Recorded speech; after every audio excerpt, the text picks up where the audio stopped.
Hindi medium में विज्ञान का चैप्टर फर्स्ट पढ़ेंगे। चैप्टर का नाम है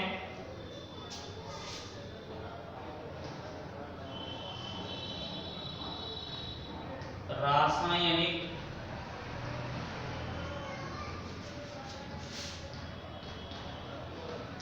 अभिक्रियाएं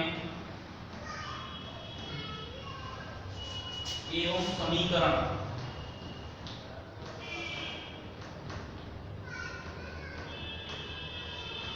रासायनिक अभिक्रियाएं एवं समीकरण, ये हमारा चैप्टर का नाम। सबसे पहले हम इसमें ये जानेंगे रासायनिक अभिक्रियाएं होती क्या हैं। रासायनिक अभिक्रियाएं होती क्या हैं? तो रासायनिक अभिक्रिया एक ऐसी प्रक्रिया है जिसके अंतर्गत जो पदार्थ होते हैं वो पदार्थ कई विभिन्न प्रकार के परिवर्तनों से होकर के गुजरते हैं और वो परिवर्तित होकर के नए पदार्थों का निर्माण करते हैं। यानी कि इसको हम ऐसे समझ सकते हैं कि कोई पदार्थ है और ये विभिन्न परिवर्तनों से होकर के गुजर रहा है, विभिन्न परिवर्तनों से होकर गुजर रहा है और उसके बाद ये नया पदार्थ बना है,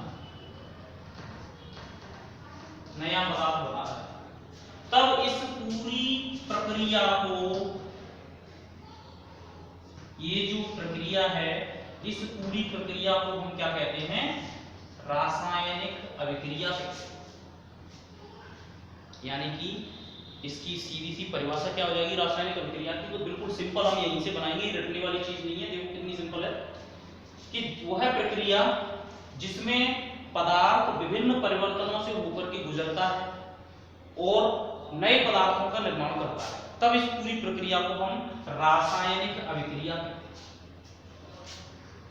अब बात आती है कि रासायनिक समीकरण क्या है। तो रासायनिक अभिक्रिया में जो भाग लेने वाले जो पदार्थ हैं, रासायनिक अभिक्रिया में भाग लेने वाले जो पदार्थ हैं, इन पदार्थों के परमाणु सूत्र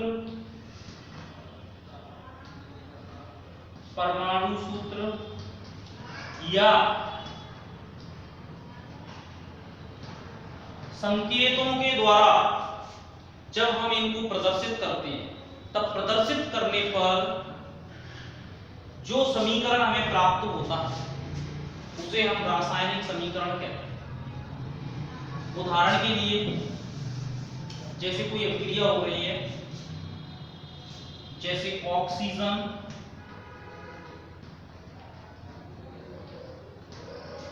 प्लस हाइड्रोजन, और ये जल का निर्माण कर रहे हैं, जल बना रहे हैं। ये एक प्रक्रिया का उदाहरण लिया है हमने कि भाई ऑक्सीजन और हाइड्रोजन दोनों मिलकर के जल का निर्माण कर रहे हैं। तो ऑक्सीजन भी गैस है, हाइड्रोजन भी गैस है, ये परिवर्तित हो गए, बीच में परिवर्तन आया और उन परिवर्तनों के द्वारा इन्होंने जल का निर्माण किया। लेकिन जल कैसी अवस्था में होता है? तरल अवस्था में होता है। तो यहाँ पर ये परिवर्तन आ गया, ऑक्सीजन के गुण अलग हैं, हाइड्रोजन के गुण अलग हैं और जल के गुण अलग हैं, तो इनके गुणों में भी परिवर्तन आ गया। तो इसीलिए हम कहते हैं कि ऐसी प्रक्रिया जिसमें कोई पदार्थ विभिन्न परिवर्तनों से होकर के गुजरता है और नए पदार्थ का निर्माण करता है। तो यहाँ पर जल हम देखेंगे कि एक नया पदार्थ बन गया जो ऑक्सीजन और हाइड्रोजन से बिल्कुल भिन्न है, भौतिक गुणों में भिन्न है। जैसे ऑक्सीजन हमें दिखाई नहीं देती, हाइड्रोजन हमें दिखाई नहीं देती, गैस है, लेकिन जल हमें दिखाई देता है। अब ये तो हो गई एक रासायनिक अभिक्रिया। समीकरण की बात करें तो इस अभिक्रिया में जो पदार्थ भाग ले रहे हैं वो जो नया पदार्थ बन रहा है, उन दोनों पदार्थों को यदि हम उनके अणुसूत्रों के द्वारा या परमाणु संकेतों के द्वारा जब प्रदर्शित करते हैं, तब हमें जो समीकरण प्राप्त होता है उसको हम कहते हैं रासायनिक समीकरण। फॉर एग्जाम्पल ऑक्सीजन का जो सूत्र है वो होता है O2, इसका संकेत O रहता है, लेकिन इसका जो परमाणु सूत्र होता है वो आपका आणविक सूत्र जो होता है वो O2 होता है। इसी तरीके से हाइड्रोजन का होता है H2, तीर का निशान अपना आ जाएगा एरो, और जल का सूत्र जो होता है वो होता है H2O। तो जब हमने इसी रासायनिक अभिक्रिया में भाग लेने वाले पदार्थों को उनके आणविक सूत्रों के द्वारा या हम परमाणु संकेतों के द्वारा जब उनको प्रदर्शित करते हैं तो प्रदर्शित करने पर जो समीकरण प्राप्त हुआ है ये हमें एक समीकरण मिल गया। समीकरण, तो ये समीकरण क्या है आपका? रासायनिक समीकरण है। यही आपका क्या है? रासायनिक समीकरण इस अभिक्रिया के लिए। और ये क्या है? ये रासायनिक अभिक्रिया, ये आपकी रासायनिक अभिक्रिया। तो इस तरीके से रासायनिक समीकरण और रासायनिक अभिक्रिया आपको समझ में आ गया होगा। एक बार हम फिर से रिपीट करके देखते हैं। रासायनिक अभिक्रिया क्या होती है? रासायनिक अभिक्रिया ऐसी प्रक्रिया होती है जिसमें कोई पदार्थ विभिन्न परिवर्तनों से होते हुए गुजरता है और नए पदार्थ का निर्माण करता है, तब इस प्रक्रिया को हम रासायनिक अभिक्रिया कहते हैं। रासायनिक समीकरण क्या है? किसी भी रासायनिक अभिक्रिया में भाग लेने वाले पदार्थों को जब हम उनके अणुसूत्रों या परमाणु संकेतों के द्वारा प्रदर्शित करते हैं, तब इनके अणुसूत्रों और परमाणु सूत्रों के द्वारा प्रदर्शित करने पर जो समीकरण हमें प्राप्त होता है, ये जो हमारे सामने जो समीकरण प्रकट होता है, उसको हम क्या कहते हैं? रासायनिक समीकरण कहते हैं। ये यहाँ पर आपका रासायनिक समीकरण और रासायनिक अभिक्रिया दोनों की। अब इसमें आपको शब्द दो मिलेंगे, उनको और समझ लीजिए। जैसे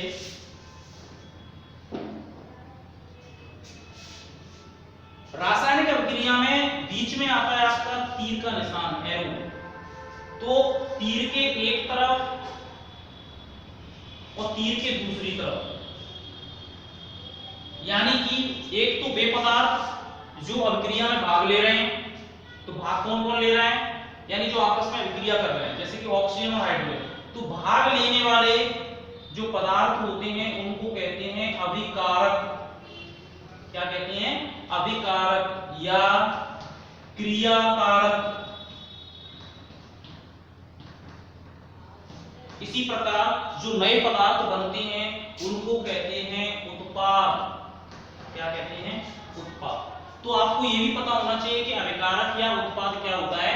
तो अभिकारक और उत्पाद आप समझ लीजिए कि किसी भी रासायनिक अभिक्रिया में जो पदार्थ भाग लेते हैं और आपस में पदार्थों क्रिया कर रहे हैं, आपस में जो पदार्थ मिलकर के क्रिया कर रहे हैं, उन पदार्थों को तो बोलते हैं हम अभिकारक या क्रियाकारक, और जो नए पदार्थ बनते हैं उनको कहते हैं हम उत्पाद। तो आपको तीन चीजें हमने भी सीखी, रासायनिक अभिक्रिया, रासायनिक समीकरण और अभिकारक एवं उत्पाद। अगला जो टॉपिक आता है हमारा इसमें, वो आता है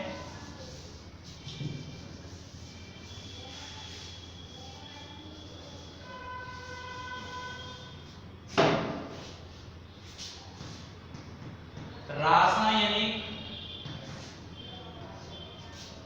समीकरण को संतुलित करना। रासायनिक समीकरण को संतुलित कैसे करते हैं? संतुलित करना, ये बहुत इंपॉर्टेंट है, ये आपको सीखना चाहिए सबको, क्योंकि सबसे ज्यादा प्रॉब्लम्स जो होती है वो इसी में बच्चे कंफ्यूज हो जाते हैं कि ये कैसे क्या होता है। तो ये आप सीख लीजिए, बहुत सिंपल है। रासायनिक समीकरण को संतुलित कैसे करते हैं, इनको हम संतुलित करना और क्यों संतुलित करते हैं, ये आपके चैप्टर फर्स्ट में ये प्रश्न भी है कि रासायनिक समीकरण, संतुलित रासायनिक समीकरण क्या है और इसको संतुलित क्यों किया जाता है, ये प्रश्न बहुत पूछा है। तो इसका जो आंसर है, इसका जो उत्तर है वो आपके क्लास 9 में छिपा हुआ है। कक्षा 9 में आपने 9th क्लास में आपने एक नियम पढ़ा होगा और उस नियम का नाम था द्रव्यमान संरक्षण का नियम। द्रव्यमान संरक्षण का नियम, द्रव्यमान संरक्षण का नियम क्या बताता है हमें?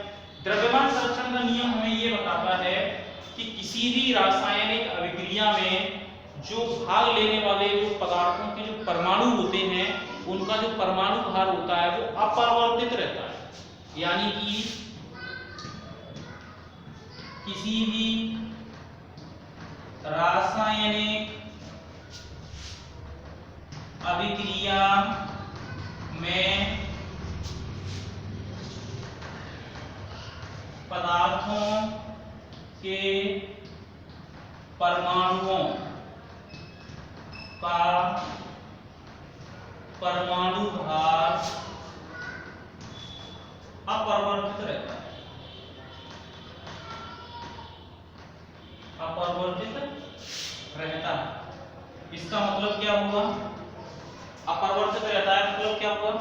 अपरिवर्तित का मतलब ये हुआ कि जो परमाणु का जो भार होता है, परमाणु भार, वो ना तो उत्पन्न होता है ना ही उसे नष्ट किया जा सकता है। किसी भी रासायनिक अभिक्रिया में जो भाग लेने वाले जो पदार्थ हैं, वो पदार्थ कौन कौन से थे? एक थे आपके अभिकारक और दूसरे थे आपके उत्पाद। तो अभिकारक और उत्पाद जो पदार्थ किसी रासायनिक अभिक्रिया में भाग ले रहे हैं, उनमें से अभिकारक और उत्पाद में जो भी परमाणु हैं, जिस पदार्थ का जो भी परमाणु है, उसका परमाणु भार परिवर्तित नहीं होता। ये हमें द्रव्यमान संरक्षण का नियम बताता है। इसी नियम का पालन करते हुए हमें रासायनिक समीकरणों को संतुलित करना पड़ता है, क्योंकि रासायनिक समीकरण जब हमें प्राप्त होते हैं, कोई रासायनिक अभिक्रिया होती है, तो उसमें क्या होता है, जो नए पदार्थ बनते हैं, उन पदार्थों में जो परमाणुओं का जो रेशियो होता है, अनुपात होता है आप उसमें जुड़ने का, वो अनुपात परिवर्तित हो जाता है, क्योंकि उन पदार्थों में भाग लेने वाले जो परमाणु हैं, वो अपने आप में जब एक दूसरे के साथ जुड़ते हैं तो बैलेंसी के अकॉर्डिंग जुड़ते हैं। बैलेंसी को हिंदी में बोलते हैं संयोजकता, यानी कि इनकी संयोजकता होती है। संयोजकता भी आपने 9th में पढ़ी होगी।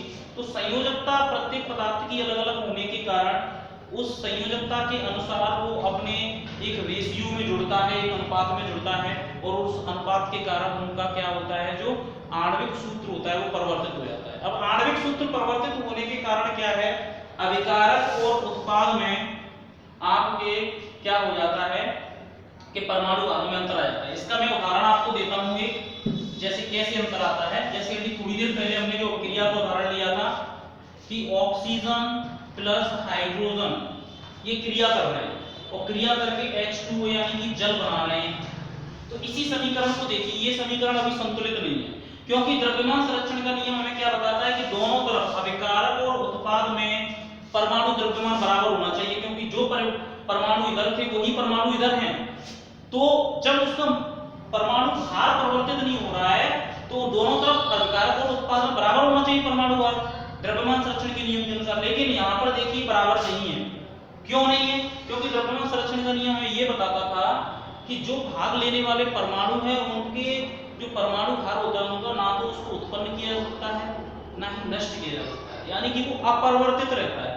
तो अब हम बराबर कैसे करेंगे? तो इसका एक सरलतम तरीका ये है कि यदि हम किसी भी तरीके से दोनों तरफ परमाणुओं की संख्या बराबर कर लें, यानी कि जितने परमाणु इस साइड है उतने ही परमाणु इधर हो जाएं, तो आपका परमाणु भार अपने आप बराबर हो जाएगा, इक्वल हो जाएगा। जैसे फॉर एग्जांपल यहाँ पर अपन उदाहरण के तौर पर देखते हैं कि इधर ऑक्सीजन कितने हैं? 2, लेकिन इधर ऑक्सीजन 1 है, तो गड़बड़ हो जाएगा। तो इसका संतुलित करने का तरीका देखिए, यहाँ पे देखते हैं। जैसे ऑक्सीजन लिख लीजिए आप, ऑक्सीजन इधर 2 है, हाइड्रोजन इधर कितनी है? 2, 1, 2 है। तो हमने क्या किया, अभिकारक, जैसे ये आपके हो गए अभिकारक और ये आपका हो गया उत्पाद। तो हमने क्या किया, अभिकारक और उत्पाद दोनों तरफ हम परमाणुओं की कुल संख्या लिख लेंगे पहले, जिससे हमें पता चल जाएगा कि कौन से परमाणु की संख्या कम है। तो इधर ऑक्सीजन 2 है, हाइड्रोजन भी 2 है, इसी तरीके से इधर ऑक्सीजन कितना है? 1, तो O बराबर 1, और इधर हाइड्रोजन कितना है? 2। तो हम देख रहे हैं कि ये संतुलित क्यों नहीं है, क्योंकि इसमें अभी हाइड्रोजन का परमाणु भार तो दोनों तरफ बराबर है, इधर भी हाइड्रोजन 2 है, इधर भी 2 है, तो ये तो इक्वल हो गया। बट ऑक्सीजन का बराबर नहीं है। ऑक्सीजन में क्या हो गया, इधर ऑक्सीजन 2 है और इधर ऑक्सीजन है 1। तो जब परमाणुओं की संख्या बराबर नहीं है तो परमाणु भार तो बराबर होने से रहा। जबकि हमें क्या करना है, द्रव्यमान संरक्षण के नियम का पालन करना है। द्रव्यमान संरक्षण का नियम हमें यही बताता है कि किसी भी अभिक्रिया में भाग लेने वाले जो पदार्थ हैं, यानी अभिकारक और जो उत्पाद हैं, उनमें जो परमाणु जो होते हैं, उन परमाणुओं में उनका जो परमाणु भार होता है वो अपरिवर्तित रहता है, यानी ना तो वो उत्पन्न होता है ना ही वो नष्ट होता है। अब ये देखिए यहाँ पे संयोजकता के अनुसार इनका सूत्र भी चेंज हो गया। यहाँ पर एक ऑक्सीजन के साथ एक हाइड्रोजन, दो हाइड्रोजन जुड़ रहे हैं, तो एक ऑक्सीजन परमाणु के साथ हाइड्रोजन के दो परमाणु क्यों जुड़ रहे हैं? क्योंकि इनकी संयोजकता अलग-अलग है। हाइड्रोजन की संयोजकता 1 है जबकि ऑक्सीजन की संयोजकता 2 है। तो ऑक्सीजन की दो संयोजकता को बैलेंस बनाए रखने के लिए हाइड्रोजन के दो परमाणु यहाँ पर ऑक्सीजन के साथ जुड़ रहे हैं। तो ये इनका अनुपात परिवर्तित हो गया। अनुपात परिवर्तित होने के कारण इनके सूत्र परिवर्तित हो गए। तो सूत्र परिवर्तित होने के कारण ही ये यहाँ पर अंतर आया है, इसीलिए ये भी संतुलित नहीं है। अब इसको संतुलित करना पड़ेगा, तो देखो कैसे संतुलित करेंगे। मैं किसी ऐसी संख्या का गुणा कर दूं इस तरफ कि ये 2 हो जाए, तो यहाँ पर एक ऑक्सीजन तो पहले से है, तो एक में कितनी संख्या का गुणा करूंगी ये 2 हो जाए, तो एक में मैं यदि 2 का गुणा कर देता हूँ तो ऑक्सीजन भी 2 हो जाएंगे। अब 2 का गुणा करना है तो इस पूरे उत्पाद में हमें करना पड़ेगा। ये जो पूरा यौगिक है पूरे सूत्र में करना पड़ेगा, बीच में कहीं डिस्टर्ब नहीं कर सकते। तो इसमें पूरे में करूंगा मैं 2 का गुणा, क्योंकि हम सूत्र में कोई परिवर्तन नहीं कर सकते हैं। जल का सूत्र H2 है तो H2A ही रहेगा, क्योंकि वो अपनी संयोजकता के हिसाब से दोनों तत्व आपस में जुड़े हुए हैं। तो यहाँ पर देखिए 2H2 हो गया। अब 2H2 के चक्कर में ऑक्सीजन तो 2 हो गए, लेकिन ये 2 का गुणा हाइड्रोजन में भी हो गया, तो 2 हाइड्रोजन पहले से थे, 2 का और हो जाएगा, तो टोटल हाइड्रोजन यहाँ पर कितने हो गए? 4। अब देखिए ऑक्सीजन तो बराबर हो गया, 2 ऑक्सीजन इधर भी हो गए, 2 ऑक्सीजन इधर हो गए, लेकिन हाइड्रोजन का बैलेंस बिगड़ गया। कैसे बिगड़ गया? हाइड्रोजन देखिए इधर 4 है, इधर 2 ही रह गए। अब इधर अभिकारक में मैं 2 में कितनी की संख्या का गुणा करूं कि हाइड्रोजन 4 हो जाए? तो देखिए आपका हाइड्रोजन ऑक्सीजन की साइड तो है नहीं, ऑक्सीजन अलग है, हाइड्रोजन यहाँ पर है, तो हाइड्रोजन 2 ऑलरेडी पहले से थे, इसमें मैं यदि 2 का और कर दूं तो ये भी कितने हो जाएंगे? 4 हो जाएंगे। तो मैं यहाँ पर 2 का कर देता हूँ, तो इस तरीके से 4 हाइड्रोजन हो गए। तो फाइनल जो हमारा संतुलित करने के बाद जो समीकरण आया है वो समीकरण आपका ये आया है, 2O2 + 2H2 एरो 2H2। ये हमारा फाइनल समीकरण इस क्रिया के लिए आएगा। कौन सी क्रिया? यानी कि ऑक्सीजन और हाइड्रोजन की अभिक्रिया के लिए जो रासायनिक समीकरण आएगा वो कैसा हो जाएगा आपका? ये समीकरण होगा फाइनल। यानी जो पहले केवल अकेला H2 इधर लिखा था वो गलत था, तो अब इसको संतुलित करने के बाद O2 + 2H2 एरो 2H2, यानी कि आपका ये समीकरण सही है। इसमें हम देखेंगे कि दोनों तरफ का परमाणु भार जो बराबर है। ऐसा इसीलिए भी हम कह सकते हैं, इसी क्योंकि द्रव्यमान संरक्षण के नियम में हर क्रिया में पदार्थ इसका पालन करते हैं। इसके लिए हम एक अपने दैनिक जीवन से संबंधित एक उदाहरण लेते हैं। जैसे हम लोग घर पर मिठाई बनाते हैं, जैसे सपोज हमने मिठाई बनाई, हमने 1 किलो खोआ लिया, 1 kg क्या ले लिया? खोआ ले लिया, और इसमें हमने आधा किलो शक्कर मिला दी, 1/2 kg हमने क्या मिला दिया? शक्कर। जब इन दोनों चीजों को मिलाया तो सपोज क्या बनी? पेड़े बन गए, पेड़ा बन गया। लेकिन अब पेड़े का वजन कितना होगा? तो हम यहीं से आइडिया लगा सकते हैं कि हमने मटेरियल कितना कितना लिया। 1 किलो खोआ लिया था, आधा किलो शक्कर ली है, तो पेड़े टोटल कितनी बन जाएंगे? 1.5 यानी 1.5 किलो, 1.5 kg। तो ऐसा भी तो हो सकता था कि कम ज्यादा भी तो हो सकता था, 1.5 किलो से ये हो सकता है 1 किलो ही रह जाते या 2 किलो भी हो जाते, लेकिन हमने ऐसा क्यों नहीं कहा? क्योंकि ये आइडिया हमने इसलिए लगाया था कि मटेरियल का हमने जो वजन लिया है वो भार तो इतना इतना है, तो ये ज्यादा कहां से बन जाएगा या कम कहां से रह जाएगा? तो ये तो हमारे थे अभिकारक, जिन चीजों से हमने इनको बनाया उसको हम अभिकारक बोल सकते हैं, जो पेड़ा बना हुआ है ये अपन उत्पाद कह सकते हैं।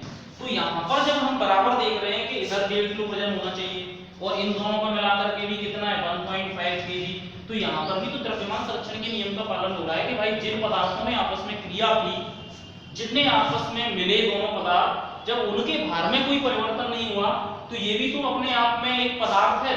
खोआ भी यहाँ पर पदार्थ है, शक्कर भी एक पदार्थ है, इनके भी परमाणु होती हैं। तो जब इनके परमाणु भारों में कोई परिवर्तन नहीं हुआ, इसीलिए यहाँ पर जो पेड़ा बना वो हमारा उतना ही वजन रहा जितना कि हमने लिया है। वो एक अलग बात है कि इसमें अगर कुछ अशुद्धियां मिल जाएं या हमसे गलती से कोई और तीसरा पदार्थ कम या ज्यादा मात्रा में इसमें मिल जाए तो वजन कम ज्यादा हो सकता है, नहीं तो आप फिक्स करके लीजिए कोई तीसरा पदार्थ इसमें मत मिलाइए तो वजन उतना ही रहेगा। तो यहाँ पर भी हम देख रहे हैं कि अभिकारक और उत्पाद दोनों तरफ वजन जो है बराबर है, परमाणु भार बराबर है। ठीक उसी प्रकार जैसे कि हमने अभी थोड़ी देर पहले अभिक्रिया पढ़ी थी। तो हमारे जीवन में या कहीं पर भी कोई भी अभिक्रिया हो, यहाँ पर भी देखो परिवर्तन हो रहा है, भुआ और शक्कर दोनों मिलकर के पेड़ा बना रहे हैं जो कि एक अलग ही रूप है, ये भी परिवर्तन हो चुका है, तो ये भी एक तरीके से अभिक्रिया ही बोल सकते हैं इसको। तो इसमें जब द्रव्यमान संरक्षण के नियम का पालन हो रहा है, तो इसी तरीके से सारी अभिक्रियाएं द्रव्यमान संरक्षण के नियम का पालन करती हैं और हमें जो रासायनिक समीकरण होता है उसको संतुलित करना पड़ता है।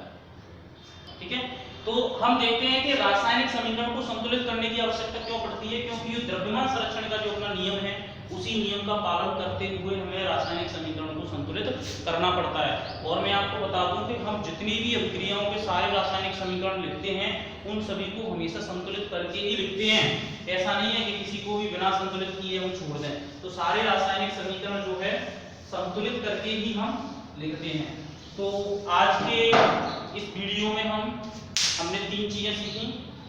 एक तो रासायनिक अभिक्रिया क्या होती है, क्या क्या सीखा हमने, रासायनिक अभिक्रिया,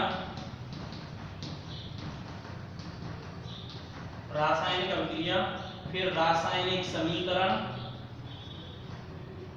फिर अभिकारक और उत्पाद, और उसके बाद हमने क्या देखा, रासायनिक समीकरण को संतुलित करना। इस तरीके से इतनी चीजें हमने इस वीडियो में लगभग 1 2 3 4 4 चीजें आज हमने सीखी। तो इन चारों चीजों के आगे का जो पोर्शन है वो हम अपने अगले वीडियो में आगे कंटिन्यू करेंगे।